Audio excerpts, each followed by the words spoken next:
En Algérie, un millier de personnes ont à nouveau manifesté ce mardi à Alger contre le régime. Cette manifestation s'est déroulée malgré le deuil national décrété au lendemain du décès du général Ahmed Gaïd Salah. Au Rwanda, près de 2000 personnes ont participé au 17e Conseil du dialogue national, un dialogue qui s'est concentré essentiellement sur la transformation du bien-être des citoyens rwandais.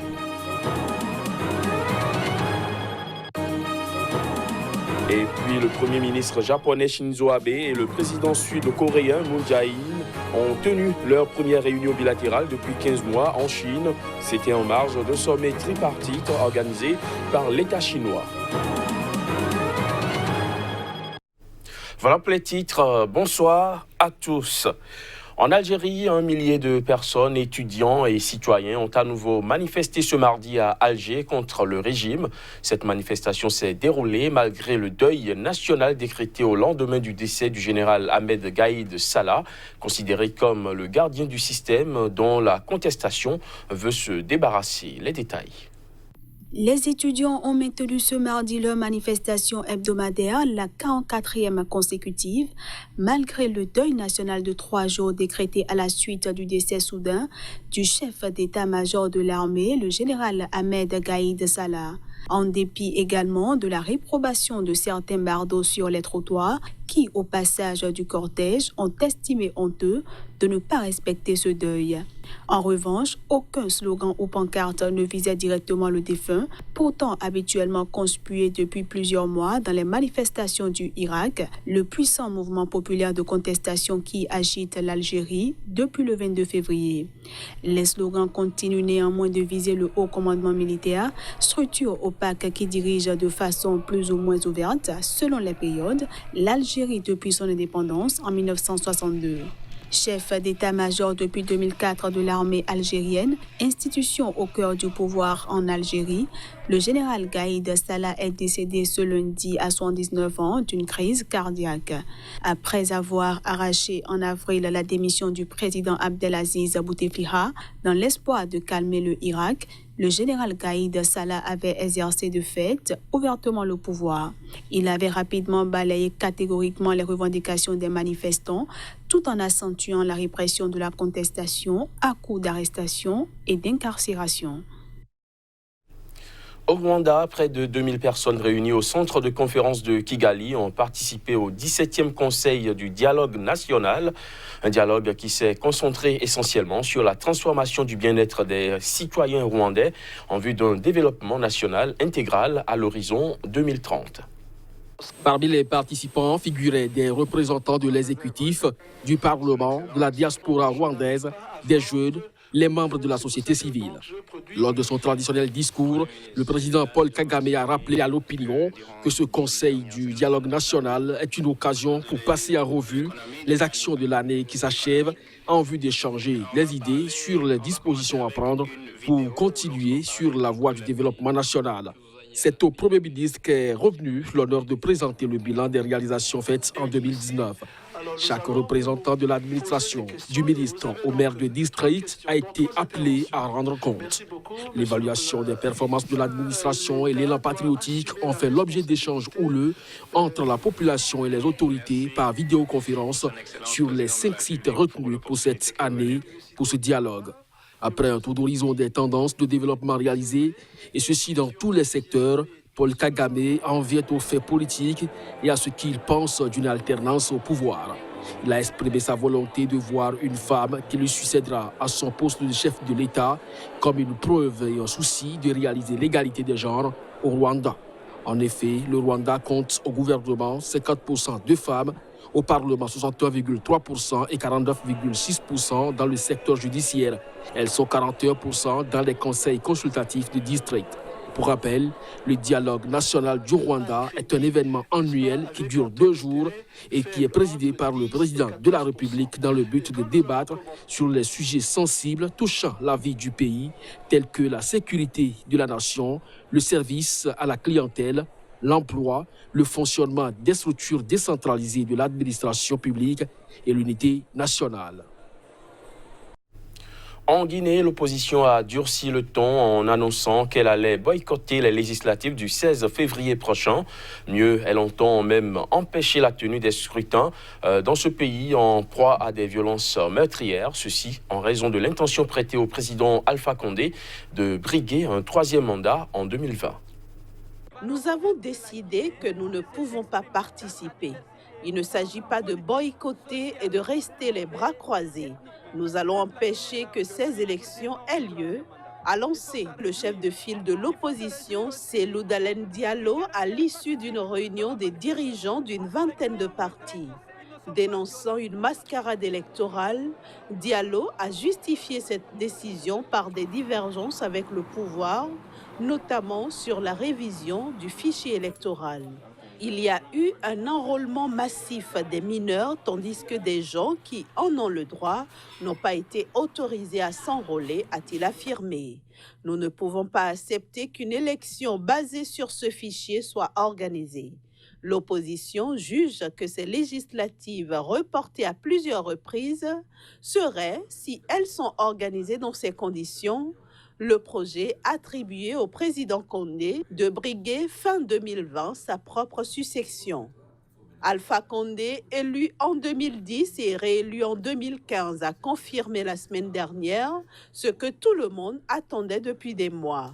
Il compte soumettre aux Guinéens un projet de nouvelle constitution, a priori par référendum, à une date qu'il n'a pas précisée. Cette éventualité fait pourtant descendre les Guinéens par dizaines ou centaines de milliers dans les rues quasiment toutes les semaines depuis 2 mois. Une nouvelle grande manifestation est prévue jeudi à l'appel du Front national de défense de la Constitution, le collectif qui orchestre depuis mi-octobre la mobilisation. Pour l'opposition qui crie au coup d'État constitutionnel, il ne fait aucun doute qu'à 81 ans, Condé, à l'exemple d'autres leaders africains, cherche à créer les conditions pour se représenter à l'expiration de son mandat à la tête de ce petit pays de 13 millions d'habitants, pauvre malgré d'importantes ressources minières. La Côte d'Ivoire a émis un mandat d'arrêt contre Guillaume Soro, l'ancien président de l'Assemblée nationale et candidat à l'élection présidentielle de 2020. En tournée européenne depuis quelques mois, Guillaume Soro devrait rentrer à Abidjan hier lundi, mais son avion privé a finalement atterri au Ghana. Un mandat d'arrêt international a été émis ce lundi par la justice ivoirienne contre Guillaume Soro pour tentative d'atteinte à l'autorité de l'État et à l'intégrité du territoire national. Il a été saisi d'une plainte formulée par l'agent judiciaire du Trésor contre messieurs Cissé Mori, Kone Kamaraté Suleiman, Nguissan René et Soro Kibafori Guillaume pour détournement des deniers publics, recel de détournement des deniers publics et blanchiment de capitaux portant sur la somme d'1,5 milliard de nos francs. Au regard de ce qui précède, une information judiciaire a été ouverte immédiatement contre M. Soro Kibafori Guillaume pour présomption grave de tentative d'atteinte contre l'autorité de l'État et l'intégrité du territoire national, de recel de détournement des deniers publics et de blanchiment de capitaux. Ce coup de théâtre intervient au thème d'une journée marquée par des interventions des forces de l'ordre pour empêcher les partisans de Guillaume Soro de se rendre à l'aéroport pour l'accueillir, ainsi qu'au siège de son parti, Génération et Peuple Solidaire. 15 de ses partisans ont été arrêtés ce lundi par les forces de l'ordre, dont le député Alain Lobognon, le bras droit de Guillaume Soro, mais pour des dossiers complètement différents, a précisé le procureur. Candidat à la présidentielle d'octobre 2020 en Côte d'Ivoire, l'ex-président de l'Assemblée nationale ivoirienne, Guillaume Soro, a longtemps été le meilleur allié du président Alassane Ouattara, qu'il a aidé à porter au pouvoir lors de la crise post-électorale de 2010-2011 avec l'appui des forces rebelles qu'il dirigeait.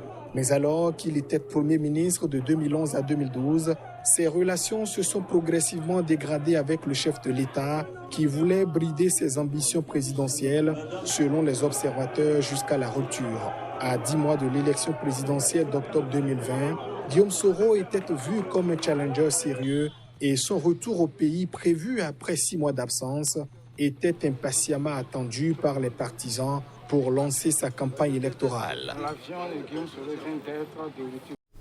Il faut dire que l'ex-chef de la rébellion et candidat à la présidentielle de 2020 en Côte d'Ivoire, Guillaume Soro, a dénoncé ce mardi sur son compte Twitter la brutalité inacceptable des forces de l'ordre à l'encontre de ses partisans à Abidjan lundi. Les forces de l'ordre déployées en grand nombre ont empêché tout regroupement des partisans de Guillaume Soro à l'aéroport et dans la ville. Puis lundi après-midi, elles ont donné l'assaut au siège du parti GPS où étaient regroupés une centaine de militants. 15 partisans de Guillaume Soro ont été arrêtés, dont son bras droit, le député Alain Lobognon. Hors du continent africain, le Premier ministre japonais Shinzo Abe et le président sud-coréen Moon Jae-in ont tenu leur première réunion bilatérale depuis 15 mois dans la ville chinoise de Chengdu. C'était en marge d'un sommet organisé par la Chine avec ses deux voisins sur fond d'incertitude autour du nucléaire nord-coréen. Reportage. Le Premier ministre japonais Shinzo Abe et le président sud-coréen Moon Jae-in se sont rencontrés mardi à l'occasion d'un sommet tripartite en Chine, une première depuis 15 mois qui marque un début de réchauffement entre les deux pays aux relations tendues. Le japonais Shinzo Abe arborant un costume bleu marine et le sud-coréen Moon Jae-in, souriant et vêtu de gris, se sont serrés la main durant un entretien. Le contenu de leur échange n'était pas connu dans l'immédiat.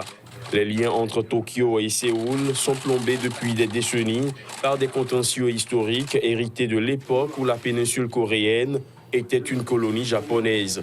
Mais la brouille s'est nettement aggravée depuis un an lorsque les tribunaux sud-coréens ont exigé des entreprises nippones qu'elles dédommagent les Sud-Coréens forcés de travailler dans leur usine durant l'occupation japonaise. Tokyo avait décidé cet été de rayer la Corée du Sud d'une liste d'États considérés comme des partenaires commerciaux privilégiés, une mesure perçue comme une sanction par Séoul qui avait répliqué aussitôt par une radiation similaire du Japon, envenimant un peu plus les relations. La rencontre mardi entre les dirigeants des deux pays est intervenue en marge d'un sommet tripartite avec la Chine, organisé à Chengdu, ville chinoise du sud-ouest. Un nouveau drame s'est produit sur l'île de Sumatra en Indonésie. Un bus de transport en commun a fini sa course dans un ravin, faisant au moins 25 morts. L'accident s'est produit après une chute de 150 mètres du véhicule. Les secours se sont rendus sur les lieux. Voici les images.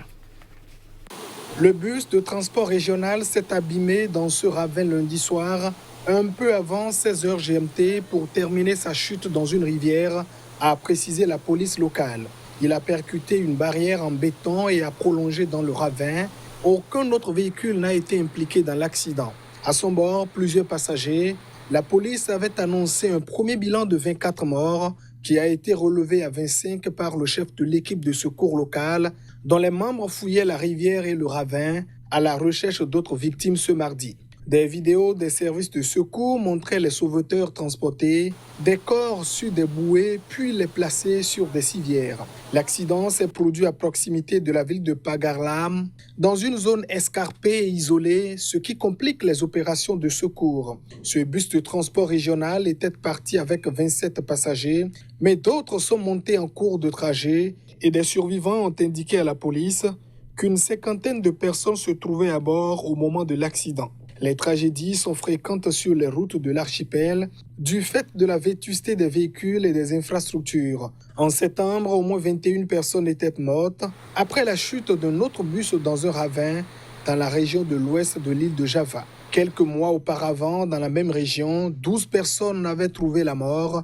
et plusieurs dizaines de blessés dans un accident causé par un passager qui avait tenté de prendre le contrôle du volant d'un bus, provoquant une collision avec deux voitures.